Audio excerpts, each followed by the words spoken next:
Hello, everyone. Welcome to another episode of the Baby Mothers podcast. I'm your host, Shells M. And I'm Truly. Hi, guys. And today we have a spectacular guest joining us on today's show. Hi, Andrea. Hi, girls. Hi. How are you? Good, thank you. Thank you for coming and joining us on today's episode. So just in case our audience aren't fully aware of who you are, despite obviously you have a huge following on Instagram, over 17,000 followers. You've been on several podcasts, on BBC Radio and things like that. But just in case some of our viewers are not aware, please introduce yourself and tell us what you do.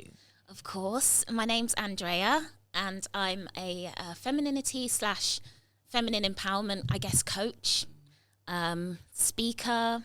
I don't know what you really want to call influencer, I suppose, even though I don't really like to use the term, because for me it just makes me think of like lots of clothing hauls, and I'm not really about that. and the white teeth. The horse snatchers. And, it's not really nothing against that. I mean, crack on, but like that's not really me. But I suppose really, if I'm being honest, it's just a different type of influencing then.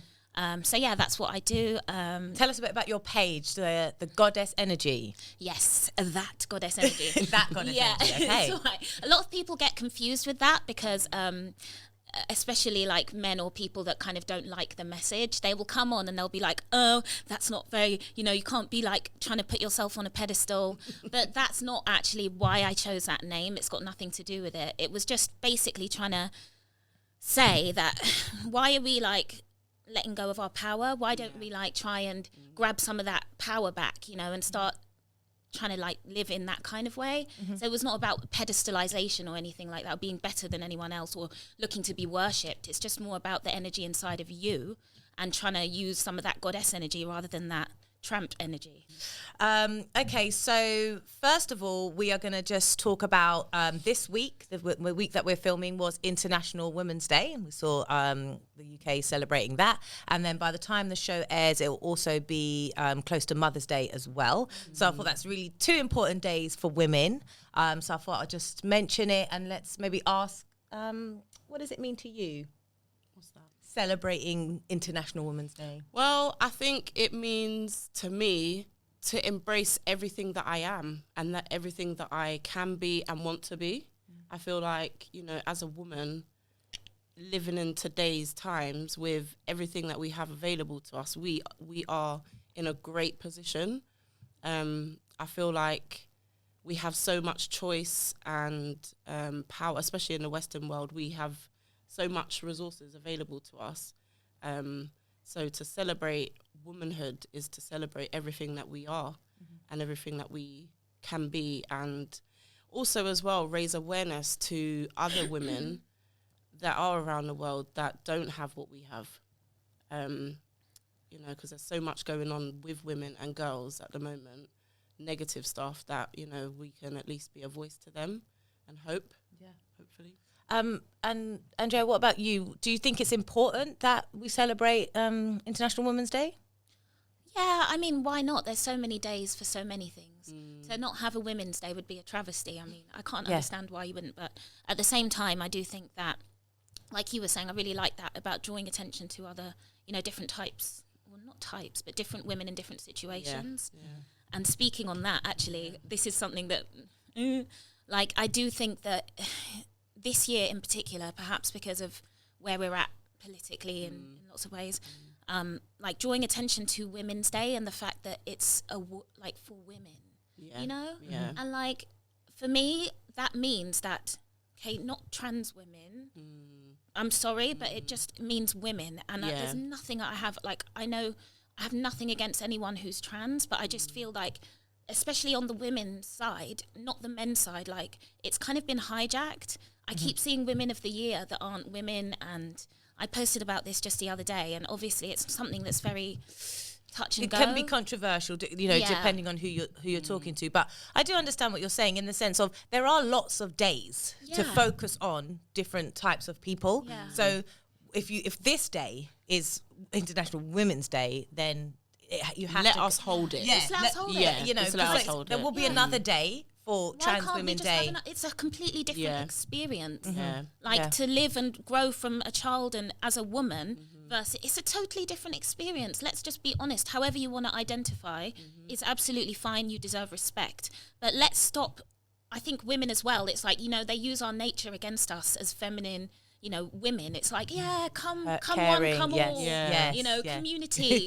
But at the end of the day, that's what happens. And then you end up with a whole bunch of people co-opting the space, and then it stops representing you. Yeah. You know, I've never seen a man, a trans man, being honoured for being a man. I've being a man. never seen it. Yeah. Why is And like that? you said, it's You know? probably because women are We'll more, accept it, and we're accepting and we're more caring, and And We need to be careful that we don't let it get taken away completely. Thank you. You're That's right. and it's yeah. happening. And the women are the ones saying, why are you upset by this? But it's like, if you participate in your own erasure, then who's to blame? Exactly. Yeah. I think it's really good that you say it, because like you say, you know already when you're talking about it that it is going to upset some people, and we're not speaking about it to upset anyone, Not at all. but you can't avoid saying how you we feel, Yeah. because you think it might upset That's the someone. thing. Really, This is it. you know, both sides should listen Yeah. and understand where they're coming from, the and then see how we move on from there. But we Yeah. can't not say it because you just think, oh no, it's a touchy area, Yeah. and I don't want to upset And the thing anyone. is, it's okay to disagree with people, whether it be groups of people, one person. It's all right to disagree. You and I disagree. Yeah. But here we are, disagree side a by lot. side, still getting on with things, you Yeah. know, and I feel like we're getting so, what's the word, tiptoey Yes. in our Yeah. culture Yes. that we can't say anything. Yeah. we don't can't, do that here, we can't, though.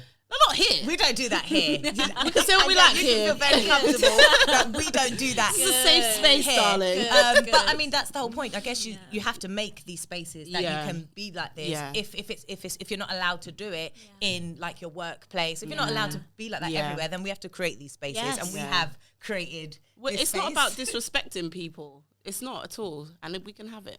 A woman in a committed relationship, can her independence still thrive? Yeah, I think that independence has like started to take on a whole different meaning to what it actually should mean. So nowadays, I feel like hyper independence has become what people consider independence. Yeah, you're and right. that's just as unhealthy as codependency. So yeah, absolutely. Why couldn't it? Like, to me, absolutely. But that's not what nowadays people call independent. It's interdependence.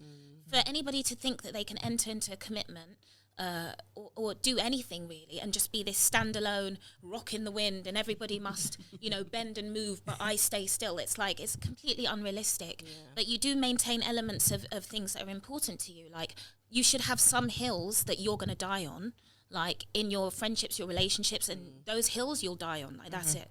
But then other things that aren't that important, you need to learn how to, you know, ebb and flow with people. But sure, of course you can maintain some sort of independence. We're not children. You know, a lot of people think that in order to give that up, you're just going to be at the mercy of some man. I think that's what people get worried about, like entering into a marriage or something like that. I think people are you know, have this conception that, you know, if you enter into a relationship, then you can't be independent no more. I even think for men as well, I think men, just one of the reasons why they don't want to enter in relationships, because they think they lose their independence. A woman is like almost expected that she will lose it, because you will then, like you said, kind of Take on a different role. and, you know, kind of be submissive to your partner.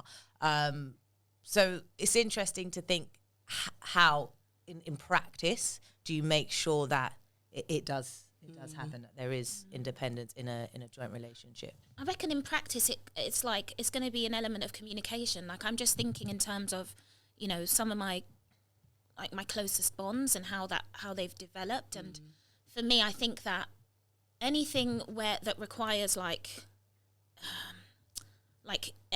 two people, you're going to need to speak with one another, and you both need to understand what is super important to one person, what's really important to the other.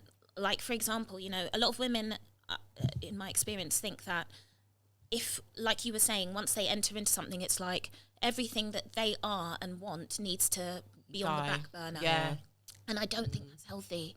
I think it's so unhealthy. And I think as well, for some women, they can actually, they're okay with that a bit more because of their personality type. And that is fine. Stop demonizing them too. But at the same time, for other women who have different traits, it's important that you find somebody who can actually balance that out. Rather than, I think that works in the scenario, which maybe we'll talk on a bit later, that some women what they want is to be married and have a family. Yeah. Therefore, if they get that, then that's what they wanted. Whereas some women might want to have careers and interests, but are also in a relationship. Therefore, their wants, their needs still need to be met. Do you see what I mean? Whereas, so I think I saw on Instagram before, a question was posed: if in a relationship, can the man and woman both follow their dreams at the same time? And it was quite an interesting topic to see. Good question. You know, Yeah. Like, I do think it's interesting. because can you? Because I was thinking, like, if you had children, Yeah. you both can't go out to work every day, so you both can't be following your dreams. Well, there are couples One that do that, but their children are just in childcare. That's the thing. And that and I think as a woman, we're always the one burdened with the choice of having to, should I work or should I cut back on work? It always lands on us as a female. So it is interesting to think about how much independence can a woman have in a relationship realistically, and what does that look like? And I mean, my favorite saying is, do what works for you. Every couple should do what works for them. But not all relationships will look the same. Yeah, and neither should they. No, it's people are like, again, people on my page sometimes they're like, oh, but this. I'm like, okay, but you do realize I'm speaking from a certain perspective, right? Yeah. You do realize I'm talking about people who want a certain type of dynamic. If it doesn't apply, let it fly.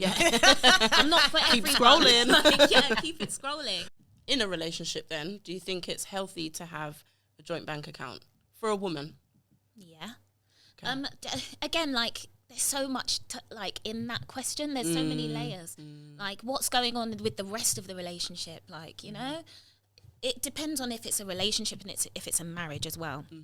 In a marriage, I don't see anything wrong with that. In a relationship, I'd be a lot more, why? Yeah, why? What's going on here that you need to have a joint bank account? Like, Wouldn't you have a joint bank account and a separate bank account?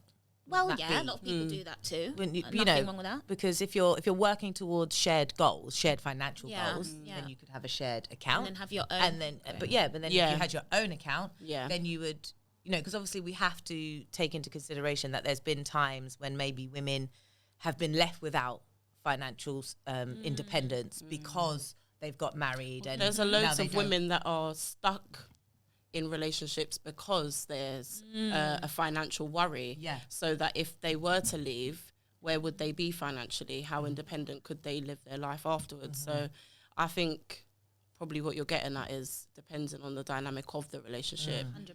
Especially, like, let's say we're talking to young females then who are entering new relationships. How would you advise them? Yeah, Like, no. I would say it comes later. Yeah, I can't think of a later, reason why that later. would be. Yeah.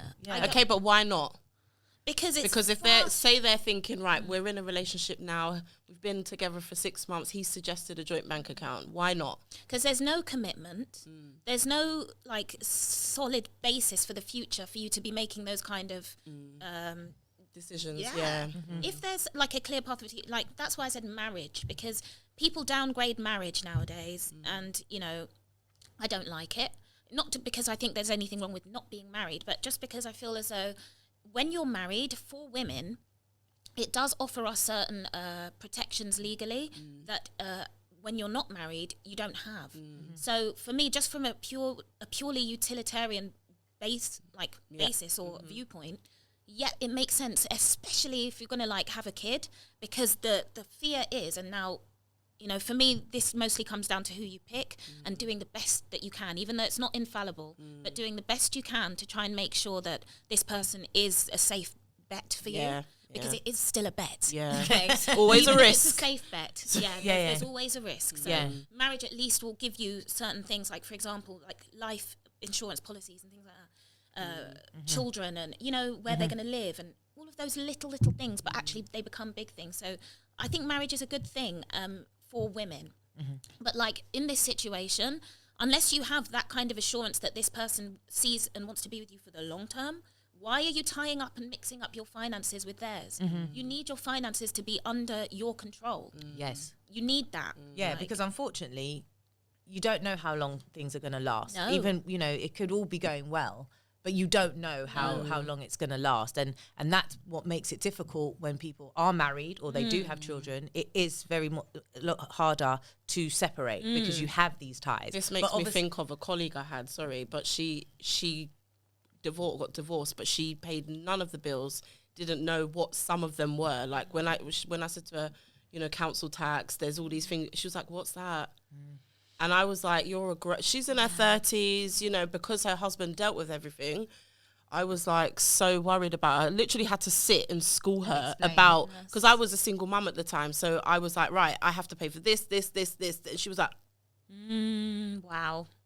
Because her wages from work were hers. Just to spend, like spending money. And I said to her, babe, I'm living off this. Yeah. So she was like, oh my gosh, how am I gonna? I said, it's fine, you'll do it.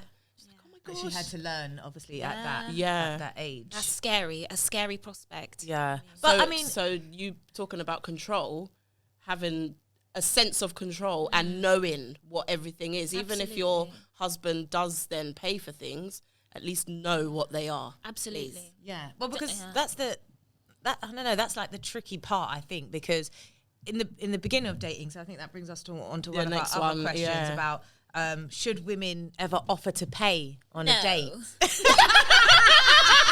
Oh, why not, darling? Oh, Andrea, you are my kind of woman. My kind of woman. And anyone who's watching this, any men who are watching this and don't agree, don't bother commenting. I won't read it. We don't care. We agree, yes, women shouldn't pay, but in case they don't understand why, what's your reason behind it? This foolish argument every time, and for me it's just like, fine. Look, if you as a man want a woman who wants to pay, go and be with one. But stop coming around to women that don't agree with that and trying to force your viewpoint down our throat. We don't care. It's really true. don't care. It's We're about not finding your attracted to match. Yeah, it's about finding your match. I say that as well. The men who don't want to pay on the dates, don't date me. Just don't date me. That's fine. Yeah, go and date someone else who wants to pay. But obviously, we think men should pay. Why do you think men should pay? So for me, this is about, again, what we were talking about just now. Go and find what it is you want. So for me and for the ladies that resonate with some of the things that I have to say, it's because we're looking for a relationship that has a more, not all the way traditional, but a more traditional dynamic. What does that mean? That means that if you want a more traditional dynamic within your relationship or your bond, whatever, you can't be going in with this mishmash of roles. It doesn't work. I like masculinity. And I'll be real with you.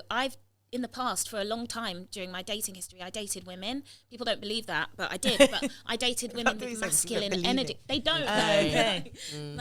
I'll be honest, because I like masculine energy. So what does that mean? It's because my polarity is such that I am feminine leaning, not all the time, but like still mostly. So that means I want somebody who's masculine mostly. Masculinity looks like somebody who's leading, who's taking charge, where I feel like I don't have to be constantly in the driving seat making decisions about what we do and where we go and how we're going to do it, This is me, yes. I'm agreeing with you. It's true. Like when you're on a date, you just want the man to pay. And like I said, it's not about how much the date cost. It's not about how much you're about to spend. It's about the mindset that you have as the man, that you chose the date. Like, don't ask me where I want to go. Like, if you ask me out on a date, don't then say, oh, where do you want to go? Yes. No. And like I'm saying, you're messed up already. Like, lead. Take me. Take me somewhere maybe that I've never been, because that's what you're presenting to me. And then of course you paid for the date. Like, it makes perfect sense. I don't understand why people are confused. It's not confusing. But some women, if you think about it, some women insist on paying halves. So why do you think that is? To me, I really think that it's like a fear/trauma response. I don't understand what this need is. One of my favourite sayings is, you've got nothing to defend, you've got nothing to prove, you've got nothing to hide, and you've got nothing to protect. So what's all this biggity? Yeah. I can pay. Some women really insist. I remember watching on, and, that first date show on Channel 4. I remember watching that, and there was a lady on there. I think I know the clip you're talking about. She's blonde. I know the clip. She wore a red dress, and she was adamant. I'm paying half. It was so cringy. I was like, okay, love, calm down. But she tied it into being a feminist and, you know, she's always been independent and that kind of stuff. And I was like, but why? Why do you feel this need to? Who are you proving this point to? I think that shows that the type of relationship she wants to enter, she wants to be equal on all levels. I don't even know if it's equal. Like, to me, somebody, it's like you want to be in the driving seat. Leading. And that's fine if that's you and who you are genuinely. I know people who that is who they are, whether it's, whether they want literally 50-50 or they're literally that person that's a bit more like, I want to direct this. Yeah, because there are some men in relationships who let their women lead. Absolutely, and they're happy like that. They're happy like that. So like good for them. Yeah, exactly. they found the right match. But I think that gives that woman, for example, she's giving off. She's a sign. She's stressed. You know what? Take a seat, darling. She must be out of her mind, basically. She must be out of her mind. Well, it makes me think of like when I first got into the relationship I'm in now. I'd been a single mum for such a long time. I'd also watched my own mum be a single woman and raise 2 kids and work 2 jobs and and have to have that masculinity about you. Yes. And when you live a life with those conditions in your mind, with those norms in your head, and that's just how you've had to be, it is kind of very difficult to unlearn that. Like I would say maybe about 2 years of my relationship, like I was constantly battling like, no, I don't want to answer to you. No, I don't need to run by you. I know how to do this fine. It's like, no, just let me. I'm like, okay. Eventually, I came round. Took a while. And now I'm just happy. Take the lead, boo-boo. Go. It's a trauma. Do you see why I said it's like the way I could tell It almost was is. a trauma response, because the way she was so like almost angry about it. Yeah. I was like, if that was really who she was, it wouldn't feel so tense. Yeah. Her energy was tense. And like when people in those situations, what you said really resonates, because I'm like, a lot of ladies that don't necessarily agree with, you know, the idea of the man paying, it's not for most of them, I'd say, because I think most women are naturally feminine, despite what they believe about themselves. For most of them, the idea that they've got to put in this 50-50, it's based on a fear and a trauma of wanting to have control, because they've not felt safe before. Yeah. Do you know what I mean? 100%, you're right. So it's not actually our normal position for most women, not all, but most. Yeah. So, and obviously, you know, that's what you touch on it with the goddess energy and being feminine and you know, for women, that's our natural state. And obviously to try not to be so masculine in certain areas. And obviously what you've said as well, for us as mothers and who have been single mothers, and our audience members, some of them are single mothers,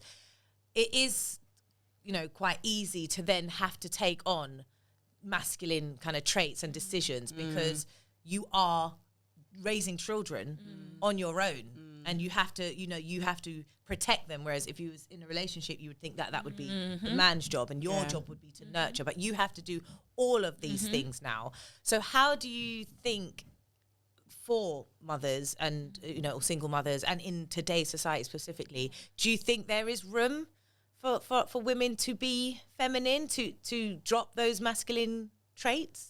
100%. Like, it's who you are. You know, I don't like what has been put on this femininity movement or whatever. I don't like some of it anyway, you know, where it's all like, you know, be more feminine and like you're not feminine enough and you can't be feminine unless you walk like this.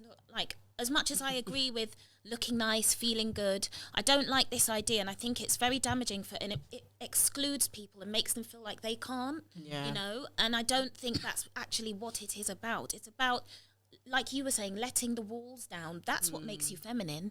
Anyone can dress up in heels and a dress and slap on some makeup. Including men. It's performative. Thank you, and they are. And they're getting applauded for Women's Day for it. So, I mean, it's not that. But, you know, I'm not a mum, but my mum, I was brought up by a single mum. And the reason why, for me, this all resonates and it's so important is because the reason why I looked back at what my mum went through with me, and I now know, me and my mum, we didn't have, like, we were at odds for some years, you know, when I was growing up in my more formative years, before I was mature as well. And why? Now I look back, it's so clear. She was fighting to do the jobs of at least 2 people, at least, because it takes a village, supposedly. And she was there, and she was picking up the slack from somebody who should have been doing more. you know, and it was just her alone. And when I think about what was going on in her mind mentally, no wonder she was blunt. No wonder she was aggressive. No wonder she was combative with Lost me. her patience. She didn't have patience. She was exhausted Yeah. mentally, physically. And I think, well, why is that? Poor partner choice. Loved my father, but, you know, when you're not cognizant of certain things and you enter into relationships, you will end up with, there were red flags there, but you'll miss them. No one sat my mum down and said, right, this is what you're looking at. You know, despite what this person may say, those traits are problematic. Be careful. So when you're a young person, when you're like 20, what do you know? What do you know? What do you know? And, so the thing is, you're not forward thinking, are you? You're not. You don't. You barely even know who you are. Do you know that Exactly. the mind doesn't mature until about, I think it's 25. Yeah, and even then, after that point, of course, this isn't talking about society and your own trauma and what you might have to deal with. You know, just your mind isn't even mature. But she already had me by that. Yeah. You know. So I think when I look at what she went through, I always felt that I won't do that. You know, and that's why I'm so like I hate to see it. I don't like to see other women putting themselves in positions where it's avoidable because it's a man bringing this in with you to you. You know, I hate to see it. I said I would never do it for myself, and that's why I'm so like passionate about it, because all it takes is somebody sitting with you at some point and saying to you, A, B, and C, this isn't good, that's not cool. So Think about this. That's a lot. That's what you kind of do with the Goddess Energy, because you have an academy, don't you? And you coach women. So that's kind of what you do. Like you said, you're trying to help them before they get into relationships. Prevention is better than cure. Right. It. Which I agree, and as I'm sure we all would if we were talking to younger women that are younger than us and girls, we would know how to give them, what advice to give them, because you've learned it for yourself. So obviously, ideally, we need to give this advice to as many young girls as we can. But before we talk on that, because we'll talk a bit about daughters and how we want to raise them. But before we talk about that, what then can we do for women like myself, single, who it's too late? Like I already was in the relationship and it already didn't. Never too late. No, but not like that. Never too late to change. I'm talking about lots of women in my position. Like we already in that relationship. So like you said, like your mum, and we already have children now, and we're already now having to do the jobs of two people. How do we kind of undo it then? It's to me, it's a lot of people say, what if this, what if that, and this is the mind of like that's looking for issues. Not because there aren't any, but just because to me it's the same thing. The same thing that I would say, minus one or two tweaks to include, things that would be very specific to having children. But it's the same mindset shift that needs to happen. There's no difference. Do you know what I mean? There's absolutely no difference. What kind of things are those? Yeah. Kind of things that so just the way that you sort of approach into a relationship. So, like for example, what I would say though, for people that have already gone through certain things, first the healing.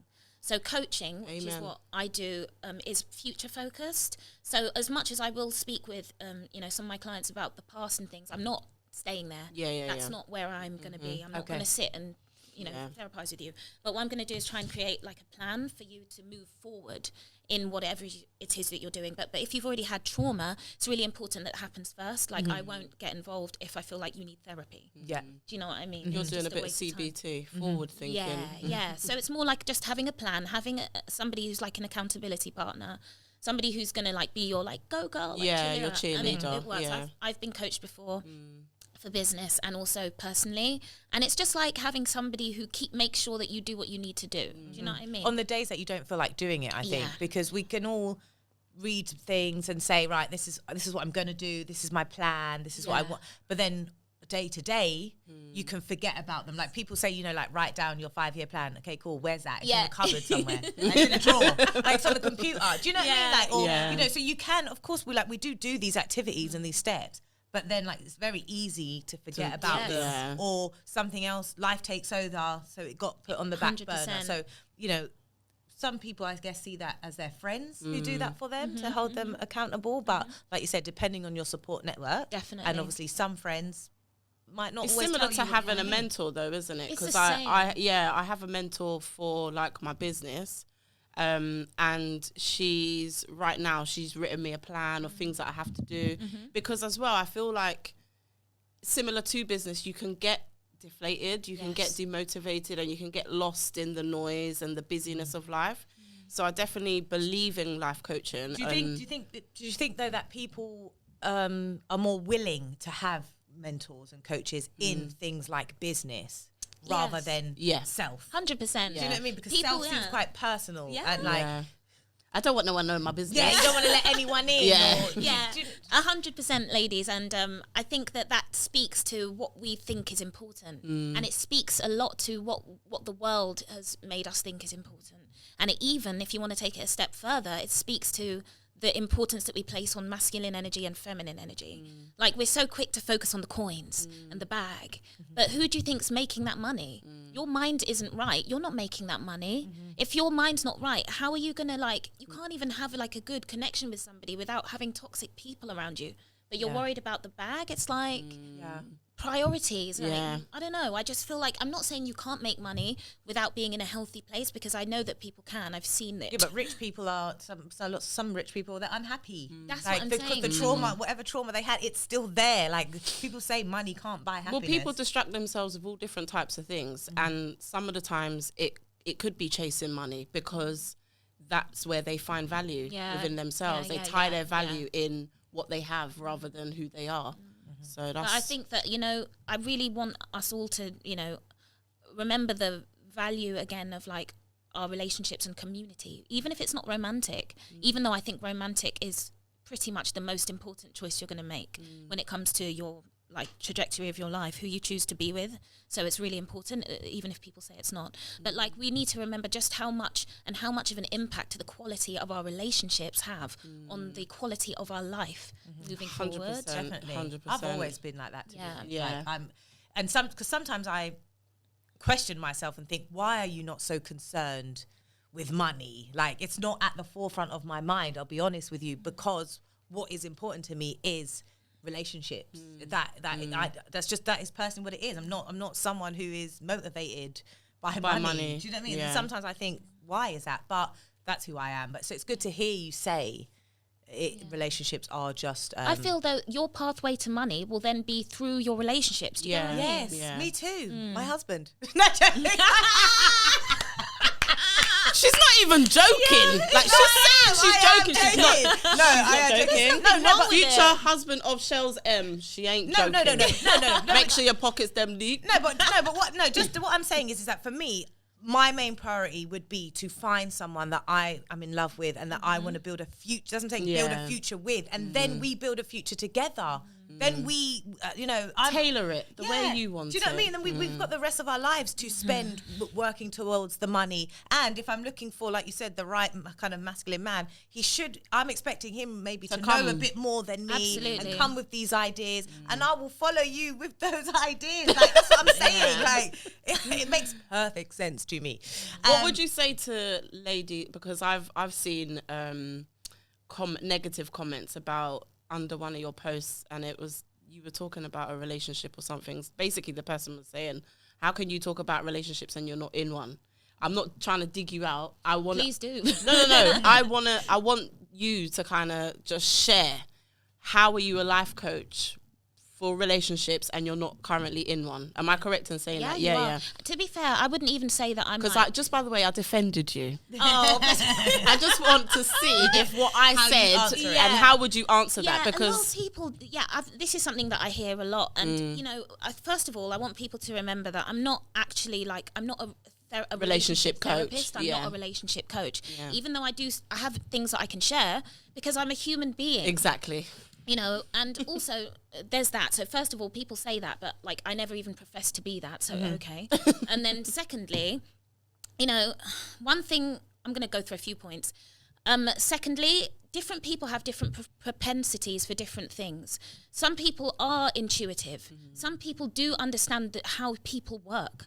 So that, I've always had that gift. Now, whatever you want to say about that is on you. But I haven't always let it work for me. But it's always been there, so that's that.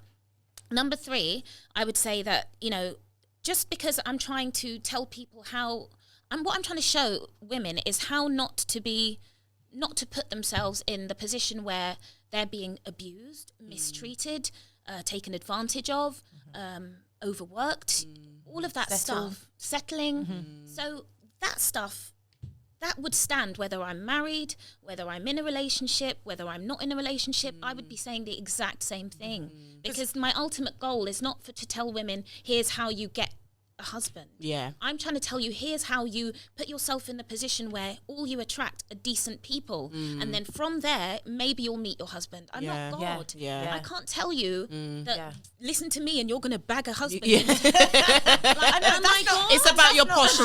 It's about your posture, right? That's not what you're my focus is on the woman. Please position yourself so that you're healthy, happy. You can defend yourself against BS. That's all I want. Just position yourself so you defend yourself. All of the areas of your life will improve. And then you can move, because the rest has absolutely nothing to do with me or you. Because all you can do is position yourself properly in this world. That's all. We don't get to pick when this happens. Like, as I say, we are not in control of certain things, but we can be in control of, like, making sure that our space is clear. Do you know what I mean? Yeah. Well, it was lovely having you. Yeah. Very nice, refreshing conversation. And a lot more questions that I wanted to ask. So maybe we'll just tell the viewers like where they can find your page. So it's called That Goddess Energy. That's right. Perfect. Find it on Instagram. Join the rest of her followers. She's got loads of followers. And see all the I know you give out like lots of free advice. It's like it's really good because she's giving you lots of advice. Your content is really good. For free. So, thank you for coming and joining us It's today. been a pleasure. Thank you for having me. Good. So that's been another episode of the Baby Mothers podcast, bit different from our usual style. But we'll be back again for another episode. Thanks. Bye. Bye.